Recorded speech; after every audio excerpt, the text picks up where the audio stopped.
Добре дојдовте. Ова е процес, јас сум Менчета Насоваточи. Во денешната емисија ќе зборуваме за проблемот кој што настана со реформите во здравството, кога матичните лекари од јавното здравство преминаа во концесионери. Што се случува 8 години подоцна со медицинските сестри? Предлагам да го погледнеме прилогот.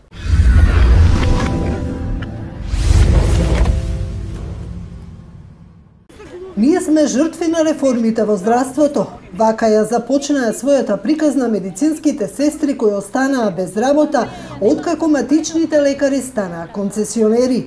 Тие се дел од над 80 медицински сестри и забни техничари од цела држава кои останаа на улица, кога дел од лекарите се пензионирале, некои починале, други се вратиле во јавното здравство. Ние, јас како сестра и овие другиве сестри сме жртва на реформите у здравството. 2006 требаше да се приватизират општите доктори, матичните, општи педијатри и гинеколози. И ние како сестри бевме понудени од докторите да прифатиме да идеме у приватна ординација. А од директорите ни беше запретено, ако одбиеме работа со концесионерот доктор, ние ќе останеме без работа. Ние прифативме, накнадно подпишавме некои договори, какви, што ни одговара или не ни одговара, тоа ни е. И најлошото што е, една по една почнавме да остануваме без работа. Дали докторот отишол у друга ординација, значи скапа му кирија или нешто нелагодно му е у таа државна институција, а он се излегува од таа ординација. Сестрата, тој случај сум јас, останува без работа, иде на биро. И никој нема никакви обврски према таа сестра.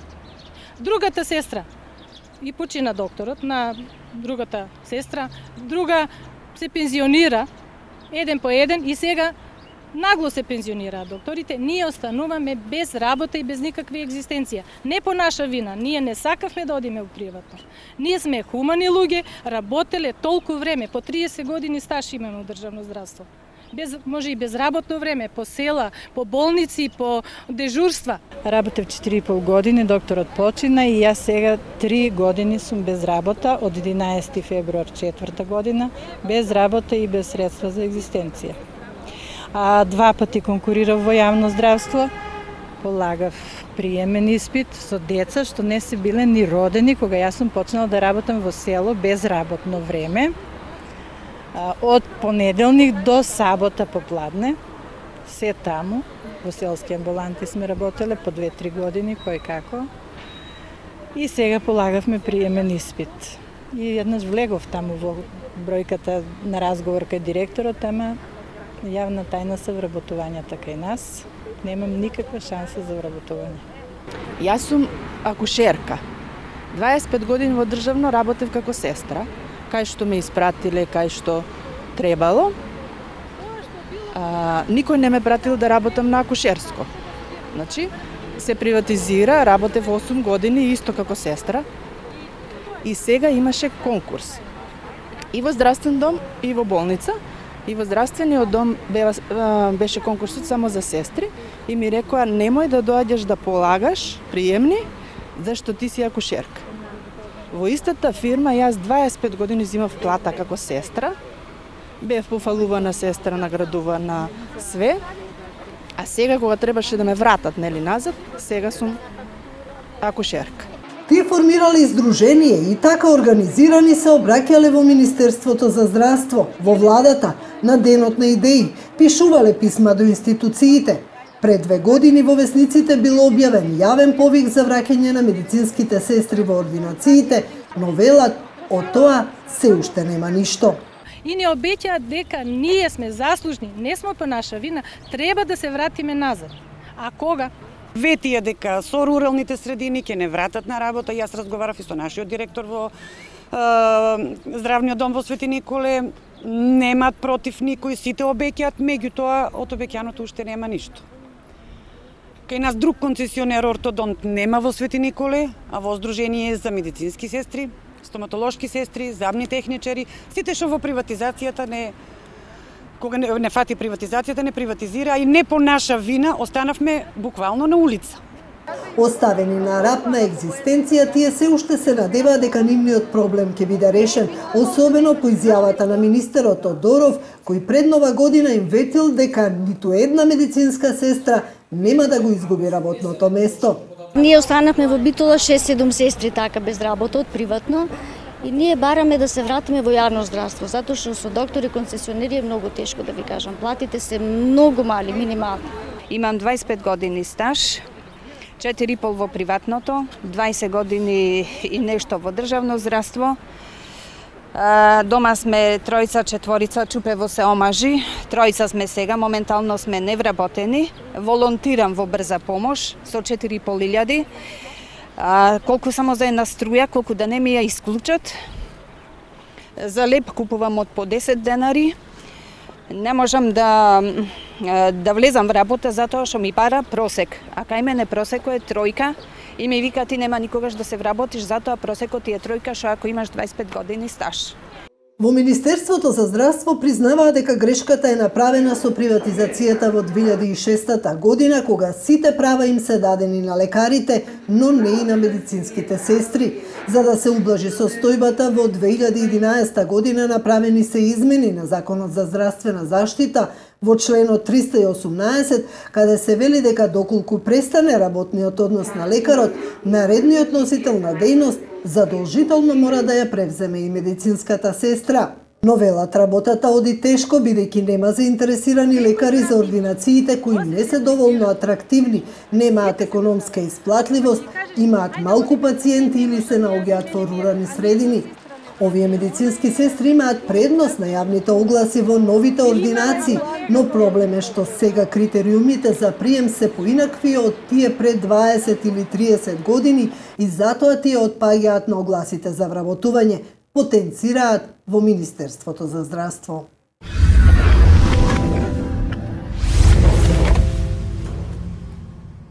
Добре дојде за моите гости во студиото, Костадинка Костова од Свети Николе, медицинска сестра, и Уранија Фировски, извршен директор на Хелсиншкиот комитет, која ќе ни објасни дали и каде и во кој дел се повредени правата на медицинските сестри. Приватизацијата на матичните лекари е една од најпопуларните реформски зафати во здравството, која, грубо кажано, ги направи матичните лекари на некој начин газди со буџетски пари, а на медицинските сестри всушност не им даде никакви права, им даде само обврски. Во кој дел има ли повреда на правата на медицинските сестри и во кој дел? Јас попрво би кажала дека со овие реформи на медицинските сестри не им даде сигурност и од аспект на тоа дека станува збор за луѓе кои што имаат над 25 години стаж, значи вложиле труд во остварувањето на здравствената заштита на граѓаните на Република Македонија и сега после 8 години тие се наоѓаат на улица, не им е решен социјалниот статус и живеат без какви било финансиски средства. До Хелсиншкиот комитет беше доставена представка од Сдруженијето на здравствени работници, тоа од Кавадарци, Штип и Куманово. Од нивната представка произлегува дека, нели, откако ќе им се раскинат договорите со јавната здравствена установа и тие преминуваат да работат кај во приватна здравствена установа, која што од одредени причини престанува со работа, најчесто ради исполнување на условите за старосна пензија, тие според член 318 од законот би требало да преминат кај друг концесионер, односно носител на лиценца. Меѓутоа што се случува? Тие се сега во моментов на улица, иако Министерството за здравство пред одреден временски период објави јавен повик од проста причина за да ги регистрира овие лица и за да може да го остварат правото на вработување. Меѓутоа очигледно тоа остана само на хартија и само декларативна изјава на волја на министерот за здравство да го реши дека ниту една медицинска сестра нема да остане. Точно така. Фактичката состојба е сосема поинаква. Ние се обративме до Министерството за здравство, до министерот лично и еве месец дена од нашето обраќање ние се уште немаме добиено одговор, секако понатаму ќе следи од наша страна ургенција. Јас планирам и случајот да го објавиме во нашиот месечен извештај, бидејќи, знаете, станува збор за системски проблем. Станува збор за поголема група на граѓани на кои што им се повредени правата. И тој број се зголемува. И тој број се зголемува затоа што еве и според наводите на странките во помалите места, приватните здравствени установи после затварањето, значи на пример кога станува збор за остварување на право на старосна пензија, повторно не заживува, односно не продолжува со работа. Или нема економски интерес, Точно или така. не може да се најде концесионер во моментот. Точно така. И сега овие здравствени работници остануваат да висат. Едноставно не се наоѓа решение за нив, нема достварено право на старосна пензија и не може да остварат никаков приход за нормална екзистенција. Другата страна ова го толкува на некој начин како пазар на трудот. Дали е тоа така? Па јас не би рекла, знаете. Тие не се по своја волја отидени во приватно здравство. Ма не само тоа, значи кога се прават реформи кај нас, јас не изборувам само сега за ова област. Не се пристапува кон реформите на начин што прво да се разгледаат условите и можностите за тие реформи да се спроведат како што треба и да им обезбедат на граѓаните сигурност во остварувањето на нивните права. Значи, кај нас се пристапува кон реформи, нели, со објаснување дека тие реформи би требало да донесат подобра иднина за граѓаните, меѓутоа еве што се случува. Значи, пак ќе повторам, не станува збор за реформи само во здравството. Очигледно е дека не се размислувало за околностите до кои може да дојде. Еве, се затвара приватна здравствена установа, таа понатаму не продолжува со работа, од различни причини, како што рековте. Што станува сега со овие луѓе? Кој ќе го најде решението? Министерот за здравство молчи. Помина подолг временски период, тој не пристапува кон решавање на овој проблем. Пак ќе речам, станува збор за системски проблем, кој што Хелсиншкиот комитет ќе го издигне на повисоко ниво, бидејќи сепак сигурноста и социјалната сигурност на овие луѓе е навистина доведена во прашање. Точно така. Реформи се прават, меѓутоа уште во старт. Точно така. Во старт очигледно погрешена целата работа. Каков е вашиот случај, еве? Дојдовте во име на сите? Во име на сите. Меѓутоа, да. Јас сум Костадинка Костова од Свети Николе, медицинска сестра сум. Работев приватизацијата во 2007 година, ме затече на работно место стоматолошка сестра со доктор специјалист ортодонт. Уште во стартот приватизацијата не беше добра. Немавме можности никако, уште тогаш ни рекоа, ако сакате, ние фактички со сила не приватизира. Ако не се приватизирате, кој каде сте се нашли, не рекоа. Ако не, ќе сидете дома. Тоа беше првото од директорите тогашни. Неусловие, да. Како течеше приватизацијата, тоа беше катастрофа. Меѓутоа, приватно работевме некако концесионери, докторите, они газди, мада они не бираа нас. Пуно и од докторите имаше што ги бираа сестрите повозрасни, поискусни за во приватните ординации. И кога после настана проблем, конкретно мојот случај, докторот почина и јас останав. Една година примав со 28 години, 27,5 години стаж и имам 22 години во јавното здравство и 5,5 години во приватното. Докторот почина од природна смрт. Трудовата инспекција ме прогласи како технолошки вишок во фирмата, пошто само ние двајцата бевме, еден доктор беше ортодонт, нема друг во Свети Николе, и јас една година примав пола плата од бирото и толку. Втората година, веќе 2 години сум без работа, втората година без ништо. Се молевме, одевме здружението, еве повик имаш од министерствата. Успеа законот само да го сменеме, беше 5 години во приватизацијата, само 5 години да гарантира за сестрата толку. И као после докторот може да ја напушти таа сестра па да земе друга. Тоа успеавме да го сменеме за сестрата да остане, меѓутоа има доста што отидов во пензија, доста починати доктори, повозрасни, за жал, и ние останавме буквално на улица. Се молевме, одевме секаде, средби имавме и со заменици министри, и со во влада, шеф на кабинет, Митевски ангел, еден идевме за... Тој не го реши проблемот као со вториот концесионер, меѓутоа еве некаде нема, кај нас нема втор концесионер. Идевме, имаше огласи, не вика... Имаше резултат, некаков резултат? Никаков резултат, од ништо, од тогаш ништо, еве и документ дека сум се пријавила, само бројчено да не знаат колку што, а никаде, можда некаде, ако се некој појаки у политика, у тоа не знам, можда успеале да се снајдат, ние не. Некаде сме околу 80 сестри, али се менја бројот заради тоа што некои се снајдат за работа, како ќе се снаоѓаат. Пред некој ден кога го снимавме прилогот, имаше доста интерес кај вашите колешки медицинските сестри. Без исклучок сите рекоа дека би се вратиле во јавното здравство. Да. Зошто се кивни? Зошто не сакаат во приватното? Па многу од колешките се кивни затоа што во приватното, да се разбереме, не е исто јавното и приватното, затоа што на докторите им се дадоа сите права. Тие се концесионери во јавното здравство, а уствари се и газди во државата. Така излегува, тие имаат повеќе права. Точно, они зимаат пари од фондот. Замислите ви еден доктор, концесионер, кој има 2000 или 3000 пациенти со капитацијата, он зима 150.000 од фондот секој месец.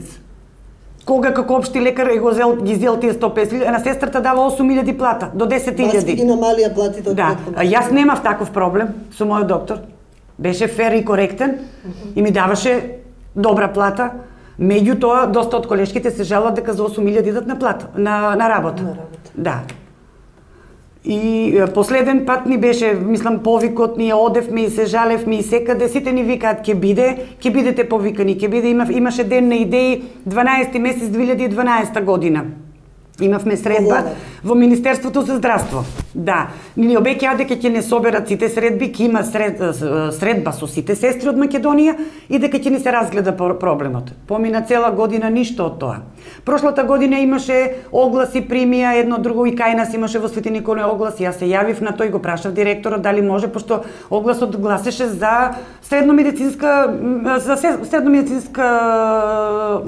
персонал, да. И јас се пријавив. Тогаш идев и на полагање, замислите вие после 30 години работа да одете на полагање, да полагате стручен испит со бодови, со комисии од Скопје и сите тие работи, со други критериуми што ги полагавме пред 30 години кога се вработивме.